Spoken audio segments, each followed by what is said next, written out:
We are here with Rosalie Moscoe, who is a registered holistic nutritionist and author and speaker who specializes in nutrition for optimum well-being. She is also the author of The Frazzled, Hurried Woman, Your Stress Relief Guide to Thriving, Not Merely Surviving. Rosalie, welcome to the program. Thank you, Jude. Were you in my house?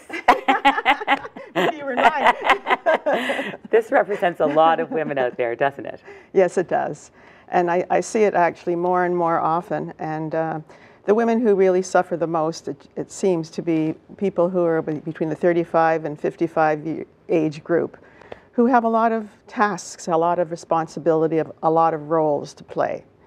And they're, you know, they go to work, they're mothers, they're wives, or they're partners with someone, or they, you know, and they have aging parents, and they have a lot of responsibilities, and they do community work, and they're just overwhelmed. Sometimes Absolutely. It's just really overwhelming. And what is this book basically telling those women to do? How do you stop becoming... One sentence. In one sentence or less. I know it's a lot of pages to distill down to one sentence, but essentially in 25 words or less, what would you say is really the key to this book to how to stop being frazzled and hurried and merely just surviving and to start thriving again? It's really respecting yourself. It's honoring yourself. It's taking time for you. And I think women tend to forget that.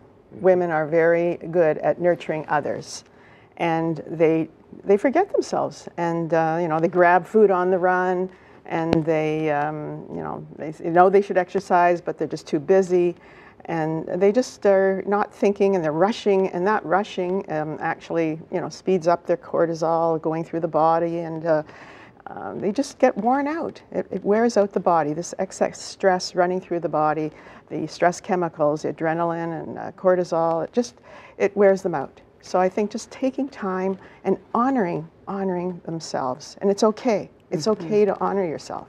Absolutely, you know? Absolutely. Yeah. I love on page 73 of this book the 10-second break. Which, do you want to take us through that, or do you want me just Sure.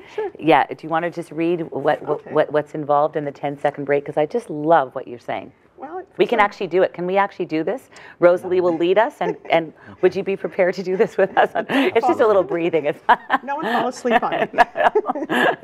Okay, you take a slow, deep belly breath. Now, belly breath is right in through here. You're not too deep, because we don't want anyone fainting. Okay, so just a little breath in, and you're just going to make this area go a little higher, and then breathe out. Simple. Nice. You see that, the slow breathing, it actually stops the fast beating heart. The lungs, the expansion of the lungs will stop the heart from beating faster, and it stops the stress chemicals from circulating. So, but you know, there's many techniques based on that. You can do the deep breathing, you can hold it, breathe out, and think, I am calm. I love that one. That was what I was referring to when you say I am calm, and just repeat that over and over again and do a couple of those breaths. Marvelous for when you're in an exam. That's right. If you're you know, in a difficult sort of an interview, or any moment where before a public speaking engagement. I don't know about you. I'm sure you've done those, Dr. Lee, and we get that you know, those butterflies. Yeah. So that's a lovely technique. Yes, and I do it a lot. I do it when I'm driving. I do it before I give my talks. I give a lot of speaking engagements, and I find that before you go on, no matter who you are, your heart starts pounding, and you know, before, and take a few deep breaths, get your feet on the floor, ground yourself, ground your feet. This is good for any situation, and just really be calm and think, I am calm, I can do this, I can handle this. Mm-hmm.